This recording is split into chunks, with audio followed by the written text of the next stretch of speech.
لے کر ذبح کر دے، اور پھر اس کے بعد یہ دعا پڑھ لیں اگر کسی کو یاد ہو، اللہم تقبلہ منی کما تقبلت من محمد و خلیلک علیہ السلام، یا اپنے الفاظ میں جو وہ کہتے جانور ذبح کرنے پر کہ اے اللہ یہ قربانی کا جانور مجھ سے اسی طرح قبول کر جس طرح کہ آپ نے اپنے پیارے حبیب محمد صلی اللہ علیہ وسلم اور اپنے خلیل علیہ السلام کی طرف سے یہ قبول کیا تھا۔ اگر کسی اور کی طرف سے قربانی کرنی ہو تو یہ کہیں کہ یہ چونکہ عربی کے الفاظ جو وہ سب یاد ہوتے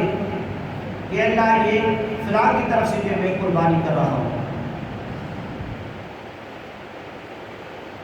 اور اس کے بعد یہ وہ جب جانور ذبح کر لے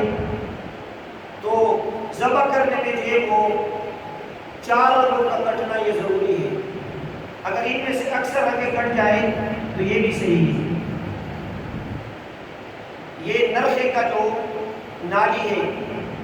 اس کے جو ہے وہ دائیں طرف بھی 2 رگیں ہوتی ہے اور بائیں طرف بھی 2 رگیں ہوتی ہے، تو صرف جو ہے وہ ان 4 رگوں کو کاٹنا جو ہے وہ کیا ہے ضروری ہے، اور بالکل سر کو جو ہے وہ جدا نہ کرے اور حرام مغز تک چوری بھی جو ہے وہ نہ پہنچائے، بلکہ یہ 4 رگیں جب کٹ جاتی ہے تو جانور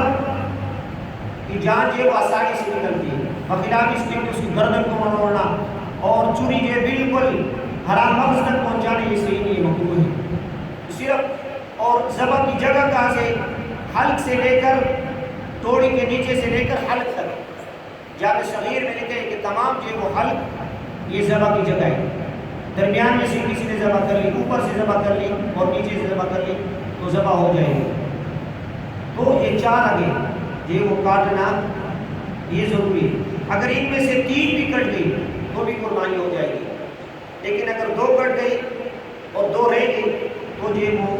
قربانی سے یہ جانور حرام ہو جائے گا۔ ہاں اگر بھولے سے کسی سے جو وہ رگیں چھوٹ گئی بھولے سے تو پھر جو وہ جانور کانا جو وہ جائز ہے، پھر کوئی مسئلہ نہیں ہے۔ اور اسی طرح قربانی کا جانور ذبح کرتے ہوئے بسم اللہ اللہ اکبر کہنا یہ ضروری ہے، اگر کسی شخص سے ذبح کرتے ہوئے بسم اللہ جو وہ بھول گیا تو بھی کوئی حرج نہیں ہے، کیونکہ مسلمان ہیں، ہم یہی تصور کریں گے کہ اس کی نیت یہی نہیں کہ یہ اللہ کے نام کے لیے وہ ذبح کر رہا ہے، لیکن اگر کسی نے قصدن جان بوجھ کے اللہ کا نام جو وہ چھوڑ دیا بسم اللہ اللہ اکبر تو یہ قربانی جو وہ حرام ہے اور اس کو جو نہیں کہا جائے گا۔ پھر اس کے بعد یہ وہ اس کا بھی جو وہ خیال رکھے کہ قربانی کا جانور جب وہ گرایا جائے تو انتہائی نرمی کے ساتھ یہ وہ گرایا جائے، وہ سختی کے ساتھ یہ وہ گرانا یہ مقبول ہے،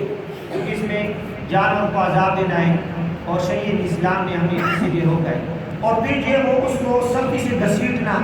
یہ بھی صحیح نہیں ہے، یہ بھی مقبول ہے، اور پھر جانور کے سامنے چوری کو تیز کرنا یہ بھی مقبول ہے، اور جانور کو گرا کر اس کے بعد یہ چوری تیز کرنا یہ بھی مقبول ہے، تو پہلے سے چوری کو جو وہ تیز کیا ہو، اور پھر اس کے بعد جب جانور جو ہے وہ ذبح کر لیں تو جانور جب ٹھنڈا ہو جائے سانس نکل جائے اس کے بعد یہ وہ چمڑا اتارے، اس سے پہلے جو وہ چمڑا اتارنا جب ذبح کر لیا فوراً باس کسائی شروع ہو جاتے تو یہ ناجائز ہے۔ اگر ذبح کرنے کے بعد سانس نکلنے سے پہلے اگر کسی نے کوئی عضو جانور کا جو اتار دیا تو وہ عضو کھانا حرام ہے، جیسے زندہ جانور سے کسی عضو کو کاٹ کر اس کا گوشت کھانا حرام ہے، اسی طرح ذبح کرنے کے بعد سانس نکلنے سے پہلے اگر کسی نے یہ وہ اس کا یہ وہ کوئی عضو کاٹ دیا تو یہ ناجائز ہے، گناہ ہے۔ تو جانور خوب ٹھنڈا ہو جائے اس کے بعد یہ وہ کال اتارنے اور چمڑا اتارنے جو وہ شروع کر دے، اور اگر ویسے پورا سر یہ اتارنا جانور کا یہ مکروہ ہے، 4 رگیں کاٹ دے اور پھر چھوڑ دے، اس سے جانور کے لیے وہ جان بڑی آسانی سے نکلتی ہے، اور چھوڑ دے کہ 4 رگیں توڑی کے نیچے سے اس کی جگہ ہے یہاں تک یہ پورا جو وہ حلق اس کا نکل ہے۔ تو افضل یہ ہے کہ قربانی کا جانور اپنے ہاتھ سے جو وہ ذبح کرے، لیکن اگر ذبح کرنا جانتا ہو، اگر کوئی جانور کو ذبح کرنا جانتا نہ ہو تو پھر چاہیے کہ کسی ایسے آدمی سے ذبح کرائے جو ذبح کرنا وہ جانتا ہو۔ اور مسئلہ کہ بعض لوگ ایسے کرتے کہ شریکوں میں سے کیا کرتے ہیں، جب جانور ذبح کرتے ہیں تو دوسرے لوگ بھی ذبح کرتے اور چوری پہ ہاتھ رکھتے یا ذبح کرنے والے کے ہاتھ پر جو ہے وہ ہاتھ رکھتے، تو اس صورت میں تمام پر جو ہے وہ بسم اللہ پڑھنی جو ہے وہ ضروری ہے۔ اگر صرف جو ہے وہ ذبح کرنے والے نے پڑھ لی اور جنہوں نے ہاتھ اس کے اوپر رکھا تھا انہوں نے نہ پڑھی تو جانور جو ہے وہ حرام ہو گیا، مردار ہو گیا۔ تو سب کا پڑھنا جو ہے وہ ضروری ہے، جنہوں نے چوری پر ہاتھ رکھا ہے یا ذبح کرنے والے کے ہاتھ پر ہاتھ رکھا ہے تو سب کا بسم اللہ اللہ اکبر پڑھنا ضروری ہے۔ اور بسم اللہ کب پڑھیں گے؟ متصلاً پڑھیں گے، بسم اللہ اللہ اکبر، جیسے ذبح کریں گے تو اس وقت بسم اللہ کی شروع کریں، بسم اللہ اللہ اکبر۔ اگر کسی نے جو وہ جانور کو لٹا دیا اور بسم اللہ یہ پڑھ لی، کوئی اور کام جو ہے وہ شروع کر دیا یا کسی اور بکری کو جو ہے وہ لٹا کے جو ذبح کی اس کو جو ہے وہ اسی بسم اللہ کے ساتھ پہلے جانور کو جو ذبح کیا تو یہ بھی صحیح نہیں ہے، الگ بسم اللہ پڑھنا جو ضروری ہے۔ مطلب جانور کو لٹانے کے بعد جب ذبح کرے تو متصلاً یہ بسم اللہ پڑھے اور پھر اس کے بعد یہ وہ اس کا بھی خیال رکھے کہ حلال جانور میں 8 چیزیں جو وہ حرام ہیں، ان میں سے ایک دم مسفوح بہتا ہوا خون، یہ جو وہ حرام ہے، دم مسفوح بہتا ہوا خون یہ حرام ہے۔ نمبر 2 پیشاب کی جگہ چاہے نر کی ہو یا مادہ کی، یہ کیا ہے حرام ہے، 2 کی۔ اور پخانے کی جگہ نر و مادے کی یہ حرام ہے۔ بعض لوگ علماء فرمائیں یہ مسئلہ جو وہ سیکھ رہے ہیں، یہ مرغیوں کی جو ہے وہ پخانے کی جگہ بیچتے ہیں تو یہ حرام ہے، ناجائز ہے، لوگ یہ بڑے شوق سے کھاتے ہیں مرغیوں کی یہ جگہ۔ تو اس کے علاوہ یہ 4تھی چیز جو ہے وہ کیا ہے، ہوتے خصیے جسے کہتے ہیں، کپورے، یہ بھی حرام ہے، حالانکہ لوگ جو بڑے شوق سے جو کھاتے بازاروں میں بکتے کپورے جو ہے، کپورے خصیے جسے کہتے ہیں، جانتے ہو نا، تو وہ بھی کیا ہے، ناجائز ہے، حرام ہے، لوگ بڑے شوق سے جو کھاتے ہیں تو یہ حرام ہے۔ اور خود بھی نہ کھائے، دوسرے لوگوں تک بھی یہ مسئلہ پہنچائے۔ اور اسی طرح جو ہے وہ 5ویں چیز ہے وہ مثانہ، پیشاب کی جو تیلی ہوتی ہے یہ بھی جو کیا حرام ہے۔ 6ٹھی چیز ہے وہ کیا ہے، پتا، یہ بھی حرام ہے۔ 7ویں چیز غدود، سفچا جو ہے وہ گوشت ہوتا ہے غدود، وہ حرام ہے۔ 8ویں چیز ہے وہ کیا ہے، یہ کمر کی جو ہڈی ہے اس میں جو کنز اور دوسرے کتابوں میں لکھا ہے کہ یہ بھی کیا ہے، حرام ہے۔ یہ جو پیٹھ ریڑھ کی ہڈی ہے اس کے اندر جو ہے وہ سفید ڈوری کی طرح جو کیا ہے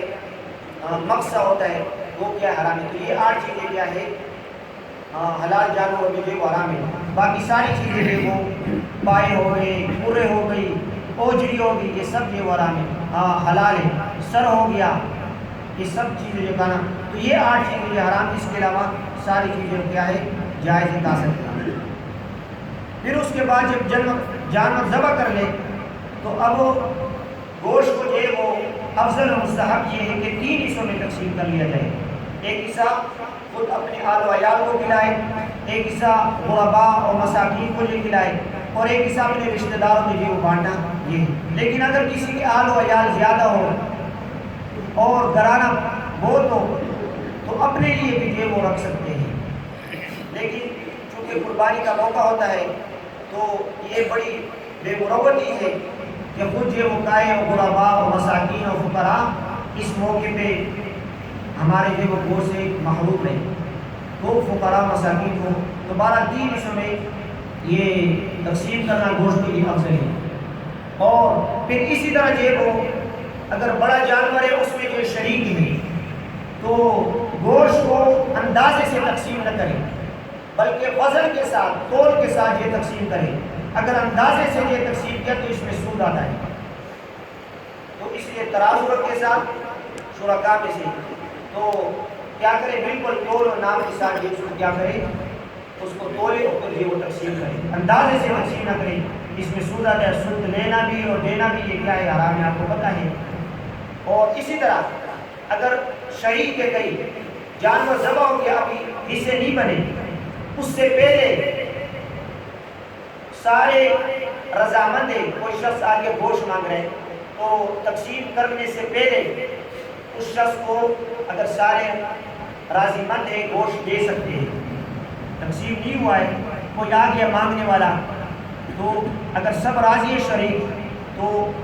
اس کو اس میں سے وہ دے سکتے ہیں۔ لیکن ہاں ایک شرط یہ ہے کہ اس قربانی میں کوئی نظر و منت ماننے والا بھی شریک نہ ہو۔ اگر کسی نے نظر و منت مانی ہے تو پھر جو تقسیم ضروری، کیوں؟ اس لیے کہ نظر و منت کا جو صدقہ ہوتا ہے، قربانی ہوتی ہے، صدقہ ہوتا ہے، اس کو سب کے سب کو جو تقسیم کرنا یہ واجب و ضروری ہوتا ہے۔ باقی اگر نظر و منت والا کوئی شریک نہیں ہے، اور اسی طرح اگر ورثہ میت نے وصیت نہیں کی، بعض ہوتے ہیں کہ کوئی مرنے والا ہوتا ہے تو وہ وصیت کرتے ہیں میری طرف سے جو قربانی کرو، تو اگر کسی نے وصیت کی ہے تو اس صورت میں بھی تقسیم کرنا ضروری ہے، اس سے پہلے کسی کو نہیں دے سکتے۔ تو اگر کسی کی طرف سے یعنی وصیت کیجیے وہ قربانی نہیں اس طرح محنت کی تو تقسیم سے پہلے بھی کسی کو دے سکتے ہیں۔ اگر یہ دو افراد شریک ہیں، اس کی طرف سے قربانی ہے تو پھر تقسیم سے پہلے کسی کو دینا جو کو جائز نہیں ہے۔ پھر اسی طرح جو وہ ذبح کرنے کے بعد یہ کال اور چمڑے کا مسئلہ ہے، تو چمڑے کا مسئلہ یہ ہے کہ جب تک چمڑے کو بیچا نہیں ہے تو خود بھی استعمال کر سکتے، مثلا اسے مشکیزہ بنا سکتے، جوتے بنا سکتے ہیں اور دوسرے کاموں میں جو وہ لا سکتے ہیں، یا پھر کسی کو ہدیہ کر سکتے ہیں اگرچہ وہ مالدار کیوں نہ ہو، ہدیہ بھی کر سکتے ہیں اگرچہ وہ مالدار کیوں نہ ہو، غریب کیوں نہ ہو، اور یہ اپنے رشتہ داروں کو، اپنے رشتہ داروں میں مالدار ہو، فروغ کو، اصول کو، سب کو یہ دینا چاہیے۔ اور تیسری بات یہ کہ غرباء و مساکین کو یہ وہ دینا۔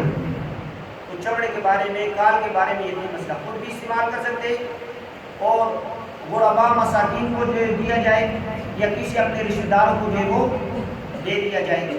لیکن یہ اس صورت میں کہ جب بیچا نہ ہو۔ لیکن اگر کسی نے بیچ ڈالا تو پھر اس کے رقم کو صدقہ کرنا یہ ضروری ہے، واجب ہے، خود پہ استعمال نہیں کر سکتے۔ تو افضل یہ ہے کہ غرباء مساکین کو جو دے دیا جائے۔ اور اسی طرح آج کل کے دور میں مدارس ہے تو اس میں دو راہ ملتا ہے، ایک علم دین کی جو وہ تعلیم ہے، معاونت، مدد و نصرت کا یہ وہ ثواب ہے، دوسرا غرباء مساکین کے ساتھ یہ مدد کرنے کا۔ تو بہترین مصارف آج کے دور میں کیا ہے؟ وہ مدارس ہے، کیونکہ وہاں پہ علم دین جو وہ پڑھایا جاتا ہے، سکھایا جاتا ہے، تو اس کا جو وہ خیال رکھیے۔ تو آج کل اللہ معاف فرمائے قربانی کے کالوں کو لوگوں نے کیا کیا ہے، روزگار اور معاش کا جو ذریعہ بنائے، تو اس لیے کالوں کو ایسے کریں کہ جو لوگ اس کے مستحق ہو اس کو جو وہ دیا جائے، وہ دے کے جو لوگ مستحق ہیں اس تک جو پہنچایا جائے، ہر ایک کو جو نہ دے۔ بعض لوگوں نے کاروبار بنائے ہوتے اور لوگ جو لے کر جانے پھر بیچتے ہیں، تو یہ صحیح نہیں۔ تو ان باتوں کا جو وہ خیال رکھیں، اللہ ہم سب کو ان باتوں پر عمل کرنے کی توفیق نصیب فرمائے۔ انشاءاللہ ہم جو مصدق دوسروں سے پہلے جو وہ نماز کی نیت اور اس کے تکبیروں کے بارے میں جو مسئلہ سمجھ لیں، نیت کریں جو وہ اس طریقے سے کہ میں نیت کرتا ہوں 2 رکعت نماز واجب عید الاضحیٰ کی سمیت 6 زائد تکبیروں کے، پیچھے اس امام کے قبلہ میرے خانہ کعبہ، منہ میرا خانہ کعبہ شریف کی طرف، اللہ اکبر۔ پھر اس کے بعد یہ وہ ثنا پڑھیں گے، ثنا کے بعد یہ وہ 3 زائد تکبیریں کہی جائیں گی، اور ہر تکبیر کہتے وقت ہاتھ یہ اٹھائیں گے اور پھر چھوڑیں گے۔ پہلی تکبیر کہی جائے گی، پھر ہاتھ چھوڑیں گے، پھر دوسری تکبیر اللہ اکبر، پھر ہاتھ چھوڑیں گے، پھر تیسری تکبیر، پھر یہ وہ ہاتھ باندھ دیں گے، پھر امام اس کے بعد سورہ فاتحہ سورت پڑھیں گے، رکوع سجدہ کریں گے، پھر دوسری رکعت کے لیے کھڑے ہوں گے کہ جب امام قرات کر لے، سورہ فاتحہ سورت پڑھ لے، اس کے بعد یہ پھر 3 زائد تکبیریں کی جائے گی۔ اور تینوں تکبیروں میں جہاد اٹھائیں گے، اور جب پھر چوتھی تکبیر کہی جائے گی، تیسری تکبیر کہتے اور ہاتھ یہ چھوڑیں گے، جب چوتھی تکبیر کہیں گے تو سیدھے رکوع میں جو ہو جائیں گے. تو اس انداز سے یہ وہ انشاءاللہ نماز یہ پڑھی جائے گی. تو اب آپ لوگ صرف درست فرما لیں اور نیت کر لیں.